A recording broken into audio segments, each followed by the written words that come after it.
2018 was the year I finally dove into anime, so it's only fitting that I end this year's Best Of feature with a whole new category dedicated to the medium. It's been fun going down the anime hole, and I picked a good year to do it. It seems like the consensus is that it's been a great year for anime. So here are some of my favorites. Oh, and I'm not going to consider any anime movies for this. They're on a whole different scale, so those were considered for Best Movie of 2018, and none of them won. Okay, roll the intro.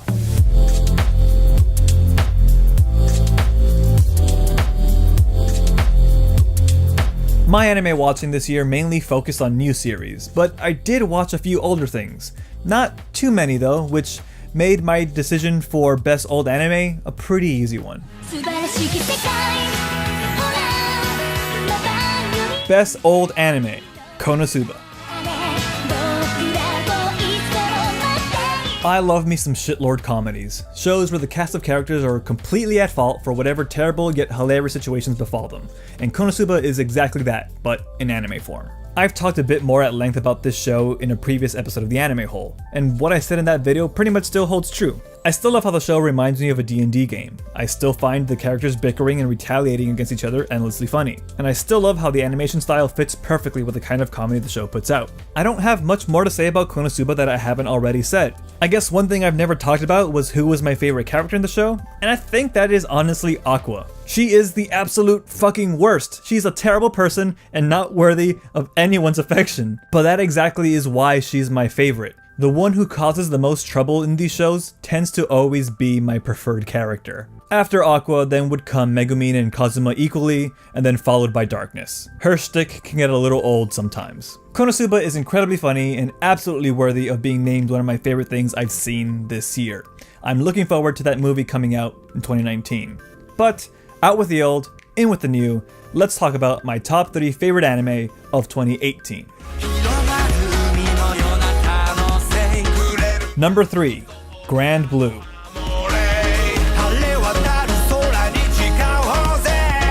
My summer activities this year were mostly concert going and city roaming, not so much drinking and beachcombing.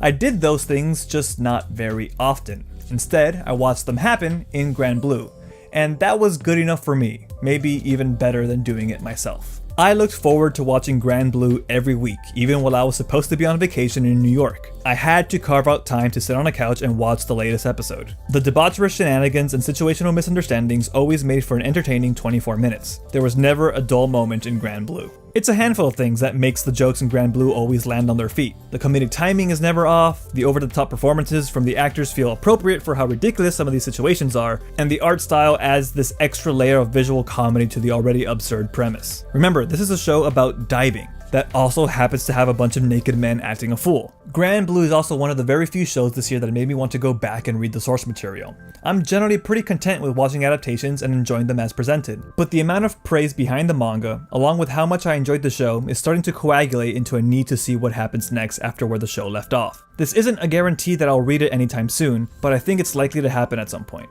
Grand Blue is a perfect show to watch if you need a good laugh, and maybe a drink. Just don't play the Grand Blue drinking game though. I did. Not a smart decision on my part. But you know what was a smart decision? Making this next anime my number 2 pick. We're moving on from Grand Blue to something way more serious. This is not a comedy anime, it's a drama that came out earlier in the year. Number 2, Violet Evergarden. For me, Violet Evergarden started off as a very pretty and well put together anime, and eventually became one of the most emotionally moving things I've seen all year.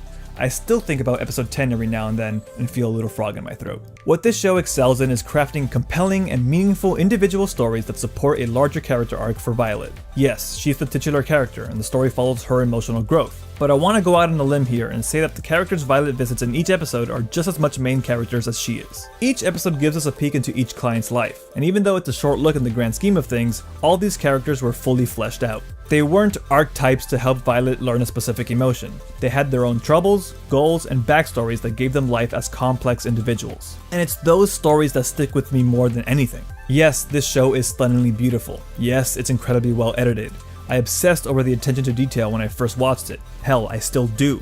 Evergarden was clearly put together with a lot of love and care. But the more time passed, the more I kept thinking about how well realized all the characters are. That's why I think you should watch Violet Evergarden. It's very personal in the stories it tells, and I'm sure you'll find a story that's just for you. Now you're probably thinking, what could possibly beat that for Best Anime of 2018?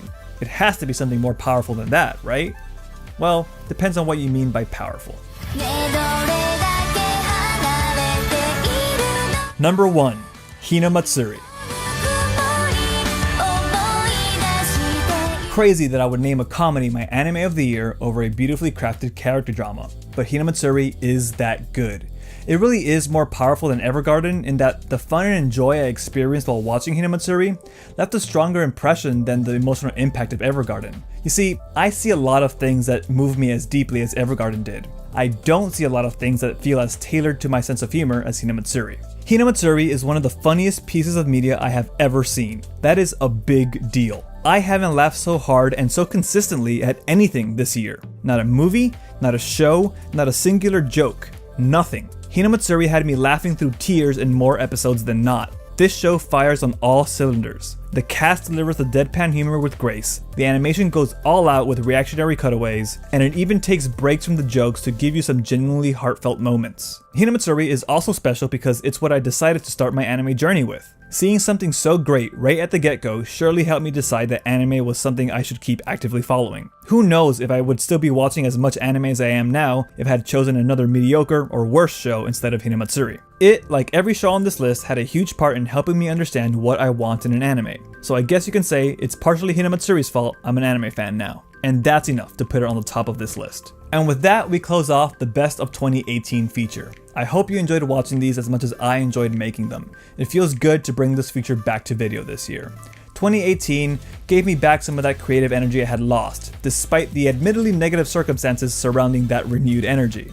I am very happy with the stuff I made this year, and I want to thank everyone for watching. No matter how many or how little, it still means something. So, happy holidays, Merry Christmas, Happy New Year, thank you again so much, and I'll see you guys in 2019.